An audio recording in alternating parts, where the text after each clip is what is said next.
సాధారణంగా నేను తిరుగుతూ ఉంటాను. నేను ఒక్కనే వస్తాను ఎప్పుడు వచ్చినా. నాకు ముందు ఒక 10 మంది, వెనకలో 10 మంది ఉండరు.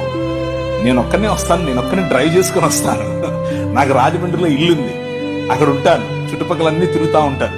So I'm very free, more like you. మీతో కలిసి కూర్చోవటం, మీతో కలిసి భోజనం చేయటం, మీతో కలిసి మాట్లాడటం నాకు ఇష్టం. బైక్ యాక్సిడెంట్ జరిగితే మీరు ఎవరన్నా చిన్న పిల్లవాడిని అడిగితే చెప్పేటువంటి సమాధానం, బైక్ యాక్సిడెంట్ జరిగితే బండి మీద పడదు.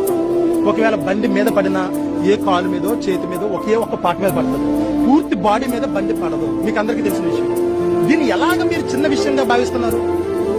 బండి పడినా కూడా బట్టలు కాలిపోవాలి, సైలెన్స్ పరిస్థితి, బట్టలు కాలిపోవాలి. హెడ్ కి అట్లీస్ట్ ఆయన తగిలించుకున్నటువంటి హెల్మెట్ చూసారు కదా, ఆయన తగిలించుకున్నటువంటి హెల్మెట్ కి కనీసం స్క్రాచ్ కూడా లేదు కదా.